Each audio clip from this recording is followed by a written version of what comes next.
Groupe Peloux, l'immobilier bien plus encore présente. Sud Radio, le grand matin week-end, Osez investir le club, 9h30, 10h, Thomas Binet. Nous nous retrouvons après cette pause avec Bruno Bellone. Thomas, vous allez nous présenter notre invité à travers son portrait inattendu. On l'appelle Lucky Luke, de l'Est au Far West. Eh oui Philippe, comment accueillir Bruno Bellone avec une autre musique que celle de Lucky Luke, son surnom en raison de sa rapidité de tir. Ce surdoué du foot et dont le coup d'envoi de sa carrière se produisit en 1980 à l'AS Monaco avec une sortie définitive du terrain à Cannes en faisant un dribble par Montpellier. Mais quel plaisir de vous recevoir Bruno Bellone, vous qui êtes né un 14 mars, ce qui dans le calendrier républicain est dénommé jour de la pâquerette, et le moins qu'on puisse dire c'est que vous ne perdiez pas votre temps à les cueillir sur le terrain. Ah, ces années 80, ces années d'insouciance, de tous les possibles, ce fut vos années, Bruno. Vous avez dribblé la vie et vous n'étiez pas un coupeur de citron à attendre votre tour sur le bord de touche. Vous étiez un attaquant, un vrai, et vous mettiez le ballon dans les filets de l'existence. Mais arrêtons-nous un instant pour nous souvenir. Allez, on refait le match de votre vie. Champion de France en 1982, vainqueur de la Coupe de France en 85, 34 sélections en équipe de France, 2 Coupes du Monde, 82 et 86, et surtout champion d'Europe 84 en mettant le 2e but victorieux. Allez, arrête jeu, on écoute. Pour Bellone, attention, peut-être le 2e but pour Bruno Bellone. Il faut maintenant frapper, Bruno. Ouais, Bruno, c'est terminé. 2-0 pour l'équipe de France. C'est la joie extraordinaire. Mais Bruno, vous vous raccrocherez définitivement ces fameux crampons après une blessure qui ne vous permettait pas de tutoyer ou plus de tutoyer les sommets. Et après 10 ans de passion, à vous transcender et à caresser les étoiles, ce fut la descente aux enfers pendant 12 ans. Votre conseiller patrimonial véreux, c'est le moins qu'on puisse dire, vous fit faire de mauvaises affaires et précisons-le sans embâge, vous escroqua.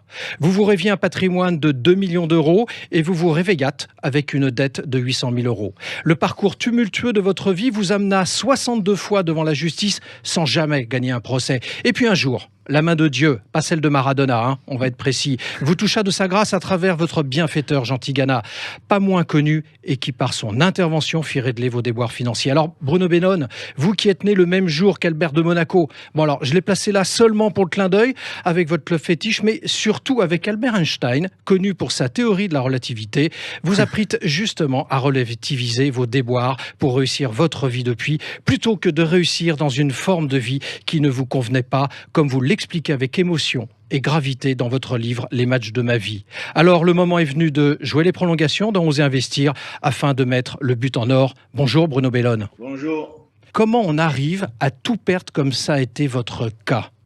C'est très simple. C'était un ami de mon papa. Oui. Donc, il se connaissait depuis petit. Et puis, un jour, quand j'ai commencé à débuter à Monaco, j'ai demandé à mon père de s'occuper de moi. Et malheureusement, il m'a dit, écoute, mon fils, je suis plombier. Je connais rien dans ce monde-là. Et la seule personne que je peux te présenter, c'est quelqu'un qui a réussi dans l'immobilier et qui va essayer de s'occuper de toi. Il était promoteur. Donc, bon, voilà, promoteur immobilier. Ouais. Alors, pour être précis, Bruno, vous vous retrouviez à devoir à une banque. On n'a toujours pas le droit de la citer. Je crois que vous avez signé un contrat qui vous interdit de citer. C'est une banque où on dit que le bon sens est près de chez eux. Je crois. Oui. Voilà, sans la citer. Vous deviez donc à cette banque la somme de 750 000 euros, soit 5 millions de francs de l'époque, en raison de votre gestionnaire qui vous a fait faire donc de mauvaises affaires. À quoi on rajoute la fameuse crise de 1991 où vendre des biens à ce moment-là, c'est difficile. L'immobilier a plongé et vos pensions alimentaires. Je crois avoir lu dans votre ouvrage que c'était l'équivalent de 3 200 euros par mois. On peut dire également que vous aviez vos salaires qui tutoyaient les meilleurs mois, 45 000 euros par mois.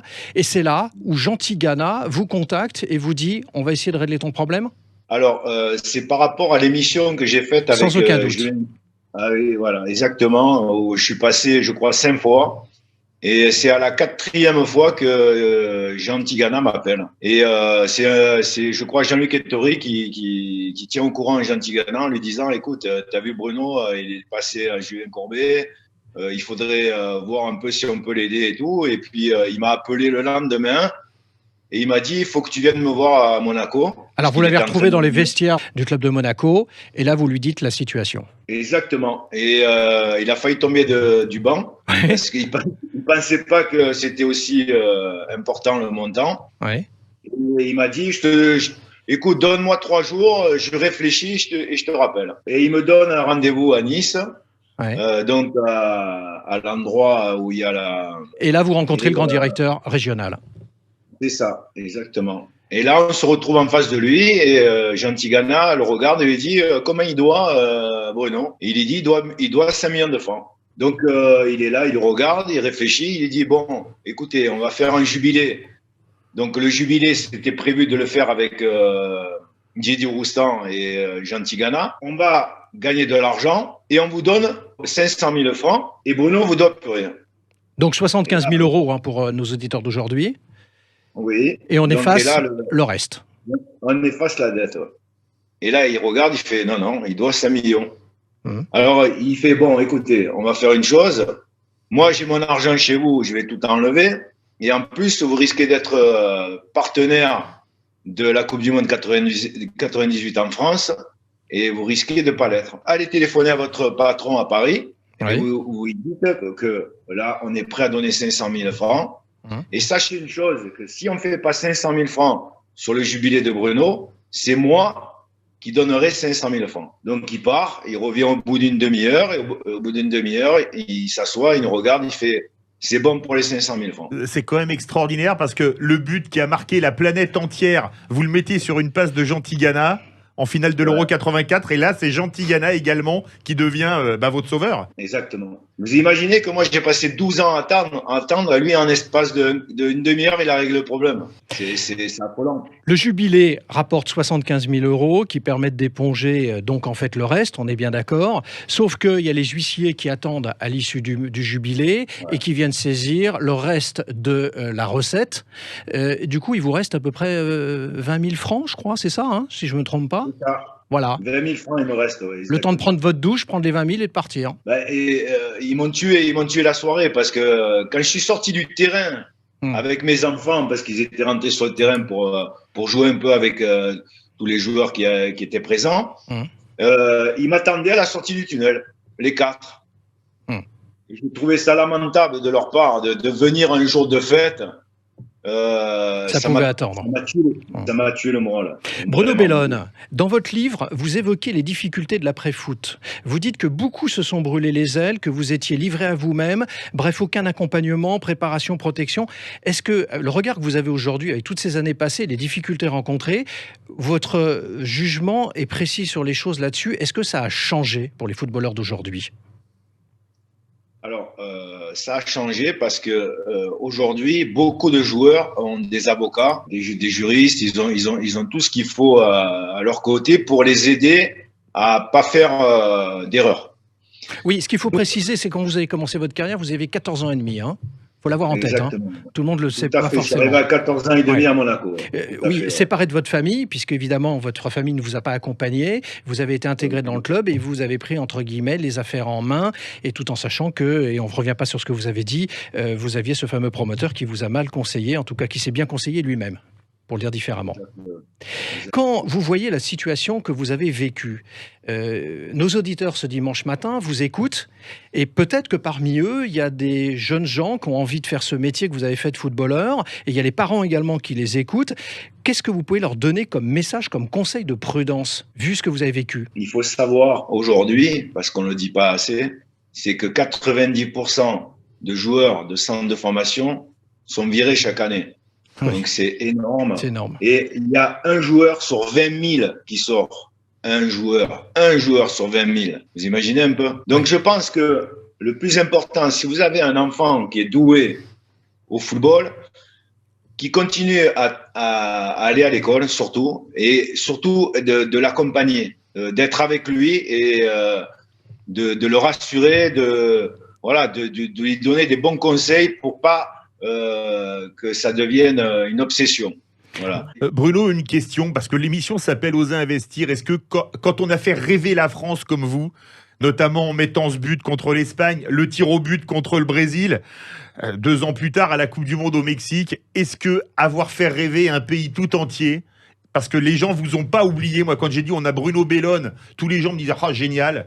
Est-ce que c'est pas ça le plus bel investissement d'une vie ? Exactement, vous avez entièrement raison. Vous avez changé de vie, hein. Vous travaillez aujourd'hui à la mairie du Canet, vous êtes d'ailleurs avec Christian Lopez, bien connu des Verts, absolument, et vous développez une application pour justement le football amateur. Ce changement de vie, sans rentrer dans le détail, vous préférez votre vie d'aujourd'hui à celle d'hier ? Oui, alors je vais vous expliquer pourquoi, parce que c'est important de le dire. Quand on est footballeur, pour moi, c'est le plus beau métier du monde. Voilà, ça restera gravé dans ma vie. Tout ce que j'ai fait dans le football, personne ne peut me l'enlever. La seule chose qu'on m'a enlevé, c'est l'argent. Mais l'argent, c'est pas le plus important. Le plus important, c'est les souvenirs de ce que j'ai passé dans ma vie en tant que footballeur, les Coupes du Monde, les championnats d'Europe, les amitiés avec les joueurs. Ça n'a pas de prix. Comme disait Bernard Tapie, que vous avez connu, vaut mieux réussir sa vie que réussir dans la vie. Merci Bruno Bellone. Alors, comme le veut la tradition dans Oser Investir, Bruno, vous avez retenu une musique pour terminer notre rencontre de ce matin. Oui, il s'agit de Daniel Balavoine et de son titre Sauver l'amour, 8e et dernier album studio de Daniel Balavoine qui est sorti en octobre 85.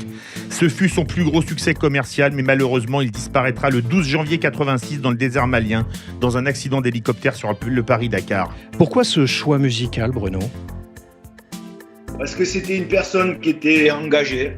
Oui. Voilà, d'ailleurs, il est mort parce qu'il était là pour faire des pompes au Sahel. Absolument. Et apporter de l'eau potable pour l'Afrique, parce qu'il y a beaucoup de gens qui meurent de soif. Et je trouve que quand on voit que ce soit Balavoine ou Coluche, quand il essaie de faire Coluche qui a fait les restaurants du cœur, qui sont là pour aider le monde et qui meurent comme ça, qui disparaissent du jour au lendemain, c'est un choc. Ça a été un choc pour moi. Bruno, il nous reste à vous remercier d'être passé du côté d'Oser Investir ce dimanche matin. Oui, c'était le 69e numéro d'Oser Investir. Merci de nous avoir suivis. Et puis, vous pouvez retrouver l'intégralité de l'émission sur sudradio.fr dans la rubrique podcast ou en téléchargeant l'ensemble de nos applications digitales, Sud Radio, bien sûr, et aussi Oser Investir. Merci de votre fidélité, mon cher Philippe. Et à dimanche prochain. Et à dimanche prochain à tous. Sud Radio, le grand matin week-end, Oser Investir le club, 9h30, 10h, Tom Abinet. Avec Groupe Peloux, l'immobilier et bien plus encore.